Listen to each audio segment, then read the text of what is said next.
Hi everyone, I'm Lily Rabe. Where do I even start? I'm 31 years old, doing really well in my marketing career, and I thought I had a handle on all my family drama. But everything changed when my little sister Maria started planning her wedding. I was there to help her plan her perfect day, but it became clear that things were going to be more complicated than I expected. The shadow of our dad, John, hung over everything. Ever since his divorce, he hasn't been the same. He's been struggling, sinking into a mess of alcohol and poor choices. One of the worst decisions, in my opinion, is his new girlfriend, Julie. From the moment I met her, I got bad vibes. One day, while Maria and I were picking out flowers, she turned to me, worry clear in her voice. "Liv, do you think Dad will actually show up sober?" she asked, her eyes filled with hope. "I really hope so, me," I said, trying to reassure her. "For your sake, I do." But deep down, I wasn't sure hope was going to be enough. As the wedding day got closer, I felt like I was less of a maid of honor and more of a referee, constantly trying to keep the peace. My boyfriend, Paul, was amazing through all of it. He'd always try to calm me down, saying things like, "Babe, you can't control everything." I know. I'd reply, though in my heart I couldn't stop worrying. But if Dad ruins this day for Maria, I'll never forgive him. Little did I know, things were about to get much worse. About a week before the wedding, I met up with my best friend Teresa for coffee. She's always been the voice of reason in my life, and I needed her more than ever. "What's really going on with you and Julie?" she asked, giving me a look that told me she already knew something was off. I lowered my voice, glancing around as if someone could overhear. "There's something not right about her, Teresa." The way she latched onto Dad so quickly, always whispering things to him. And get this, I overheard her talking on the phone about some big score coming up. Teresa's eyes widened. "You think she's scamming him?" "I don't know," I admitted. "But I'm going to find out." That conversation sparked something in me, and I couldn't let it go. I spent late nights scrolling through social media, making quiet phone calls to some of Dad's old friends, trying to put the pieces together. The more I looked, the more I felt like I was uncovering a puzzle that I wasn't sure I wanted to solve. The day before the wedding, Maria and I were at the venue making some last-minute checks when, suddenly, Dad and Julie showed up unannounced. "Daddy," Maria squealed, running over to hug him. I stayed back, watching closely. Julie's eyes were darting around the room, almost like she was checking everything out in a calculating way. Dad, on the other hand, slurred, "My little girl, all grown up," and my heart sank. He was already drunk. "John, darling, let's go check out the bar," Julie said smoothly, giving me a smug glance as they walked away together. I felt a surge of anger rise up in me, but I tried to keep it together for Maria's sake. Maria turned to me, her eyes shimmering with unshed tears. "Liv." I didn't let her finish. I pulled her into a hug, whispering, "Don't worry, sis. Tomorrow is about you and Brian. Nothing's going to ruin it." If only I had known how wrong I was. They say there's always a calm before the storm. Well, our storm was brewing, and it was about to hit with the force of a Category 7 hurricane. As I stood there, holding my baby sister Maria close, I made a silent promise to myself no matter what, I would protect her happiness. At the time, I had no idea that I'd be fighting for much more than just a perfect wedding day. The ceremony itself was beautiful. Maria looked absolutely radiant, and for a brief moment, all the family drama seemed to disappear. Standing beside her, watching her exchange vows with Brian, I felt a flicker of hope. Maybe, just maybe, we could get through this day without any problems. I wanted so badly for Maria to have one perfect day. But that fragile hope was shattered the moment we walked into the reception. I saw him almost immediately, Dad, standing by the bar, already drunk, with Julie clinging to him like a lifeline. My heart sank. "You okay?" Paul, my boyfriend, whispered as he squeezed my hand, sensing my unease. "I've got to hold it together for Maria," I muttered, forcing a smile. But deep down, I knew it was only a matter of time before something went terribly wrong. As the night wore on, the tension in the room became unbearable. Dad's laughter grew louder, his movements more and more sloppy. Julie's eyes kept scanning the room, a strange gleam in them that made my skin crawl. Something wasn't right, and I could feel it. Liv, Dad's making a scene? Maria whispered to me, her voice filled with worry. I'll handle it, I said, trying to sound confident. I walked over to where Dad was attempting a very unsteady Macarena, stumbling and laughing like nothing was wrong. Dad, let's get some fresh air, I suggested, trying to stay calm. Nonsense, he slurred. I'm celebrating my baby girl's big day. He tried to twirl, but nearly fell over. Julie appeared at his side, tightening her grip on his arm. Leave him alone, he's having fun, she said sharply. This isn't about fun. It's about showing respect for Maria on her special day, I replied, trying to keep my voice steady. Julie's eyes narrowed as she sneered. You think you're so perfect, don't you? Always trying to control everything. The argument escalated quickly. We moved to a quieter corner of the room, but our voices kept rising with each exchange. You don't know anything about our family. I spat at her, my patience gone. I know one thing, she hissed. Your daddy prefers my company over yours. Something inside me snapped. Is that before or after you drained him of his money, Julie? I shot back, my voice trembling with anger. Her face twisted with rage, and before I could react, she lunged at me, grabbing a knife from a nearby dessert table. For a moment, everything seemed to slow down. I saw the blade glint under the reception lights, heard people screaming, and felt my heart pounding in my chest. All I could think was, I've ruined Maria's wedding. But then, out of nowhere, Paul tackled Julie, sending the knife clattering to the floor. Chaos erupted around us. Guests screamed and scattered, chairs were overturned, and the whole scene became a blur of noise and movement. Through the mayhem, all I could focus on was Maria. How had it come to this? I had promised to protect her happiness, but now, her wedding day was turning into a nightmare. I saw Maria's horrified face as Brian held her back. Security rushed in, quickly restraining Julie as she screamed obscenities at anyone who came near. It was chaos. I stood there, frozen, as the police arrived and led Julie away in handcuffs. In that brief moment, I caught a glimpse of Dad. He looked completely lost and broken. That was when I realized things would never be the same again. The days following the wedding were a blur.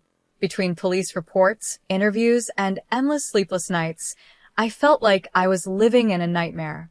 Every little sound made me jump, and the image of Julie lunging at me with that knife replayed in my mind over and over. Paul, my rock through all of this, held me close whenever the nightmares hit. You're safe now, Liv, he whispered, trying to comfort me. But feeling safe seemed impossible.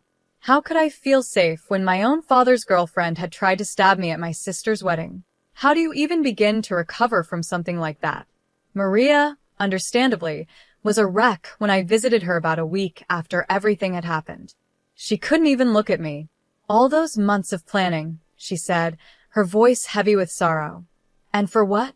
My wedding will always be remembered as the day someone tried to kill my sister. I'm so sorry, I started, guilt weighing heavily on me. She cut me off, shaking her head. I know it's not your fault, Liv. But still, I can't help feeling like our family is cursed or something. While Maria was dealing with her pain, Dad was in complete denial. He called me constantly, leaving voicemails that made my blood boil. Lily, sweetie, let's not blow this out of proportion, he'd say. Julie was just upset. She didn't mean any harm. Hearing him defend her like that, after everything she had done, was infuriating. The final straw came when he showed up at my apartment, reeking of alcohol. I opened the door to find him swaying slightly, his eyes glassy. Dad, you need to leave, I said, trying to keep my voice steady. But Pumpkin, we're family. We need to stick together, he slurred, sounding pitiful. I felt something harden inside me as I looked at him. No, Dad, we're done. I can't do this anymore. The hurt in his eyes almost made me waver. Almost. But as I closed the door, I knew it was the right thing to do. Meanwhile, Teresa, my ever-determined best friend, had started digging into Julie's past. What we uncovered left me speechless. Liv, look at this, Teresa said one night, spreading papers across my coffee table. July's got a record. Assault, fraud, you name it. I scanned the documents, feeling sick to my stomach. How did Dad not know about this? Teresa hesitated, biting her lip. That's the thing, Liv. I think he did. The truth hit me like a ton of bricks. We found joint bank accounts, suspicious money transfers, evidence that Dad wasn't just a victim in all of this. He was an accomplice. Telling Maria what we discovered was one of the hardest things I've ever had to do. We sat together in her kitchen, the wedding gifts still sitting in the corner, untouched. I can't believe it, she whispered, tears streaming down her face. How could he do this to us? I don't even know him anymore. I didn't have an answer for her. I didn't know who Dad was anymore either. I spoke softly but firmly. We need to protect ourselves now. Maria looked at me, her expression shifting to one of determination. I'm with you, Liv. Always, she replied. Despite her words, the guilt weighed heavily on me. I had exposed our father's crimes, and in doing so, I might have destroyed his life. But then again, hadn't he already done that to himself? The mix of anger, confusion, and guilt was too much for me to handle alone, so I decided to seek help. That's how I found myself sitting in a therapist's office, trying to make sense of it all. Lily, it's normal to feel conflicted.